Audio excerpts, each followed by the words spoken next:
Hey everyone, what's up? My name is Shivam Kashyap. I am from Lucknow, Uttar Pradesh, and I learned English speaking on YouTube channel. So today is my day 14 to learn English speaking, and today I learned how to use modals. Modals. Today I learned how to use will, shall, suggest. If any sentences are suggest, like suggest and warning, then I use shall. Some examples I try to some examples to translate. Okay, translate in English. क्या अब हम चलें? Should I we move now? क्या अब हम नाश्ता करें? Should we breakfast now? क्या अब हम आराम करें? Should we rest now? Okay आपको समय पर कार्यालय पहुंचना चाहिए. You should reach office on time. तुम्हें 4 बजे तक यह प्रोजेक्ट पूरा कर लेना है.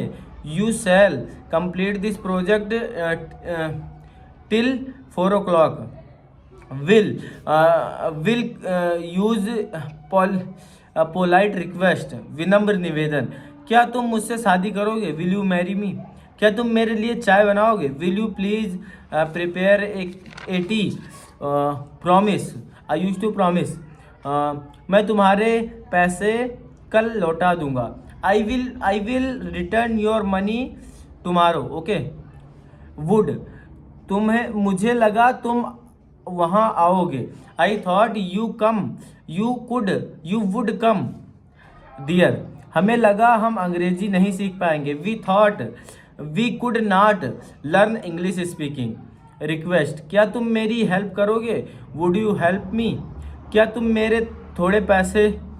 तुम मुझे थोड़े पैसे दोगे? Would you give me some money. मैं खेत में जाता था, उसके बाद पेड़ पर चढ़ता था. I went in field, then I would climb on tree. I try to some sentences to make use of may have and might have. Okay. Possibility of past. तुमने ही दरवाजा खोला होगा. You may have opened the door. वह परीक्षा में पास हो गया होगा. He might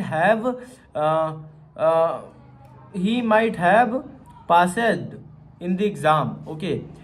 Must have.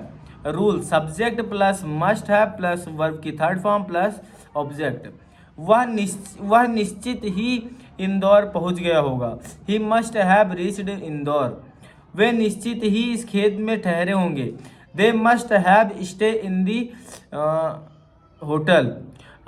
उसने मुझे अवश्य ही बताया होगा. He must have told him. आपने उसे दंड जरूर दिया होगा. You must have punished him. वह पक्का इंदौर गया होगा. He must have gone Indore. दुर्घटना रात में 12 बजे हुई थी. The accident must have taken place of midnight. आपने उसकी पेंटिंग जरूर देखी होगी. You must have seen this painting. His painting. Reena को पक्का जुकाम होगा. Reena must have became cold.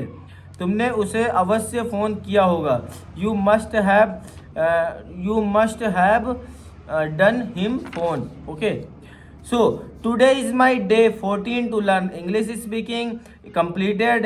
And if you want to learn English speaking with me, then subscribe my YouTube channel. And I ask that I am a beginner speaking learning, not a professional, not a fluency. Okay. So if I do any mistake, then sorry to all of you. And if you improve English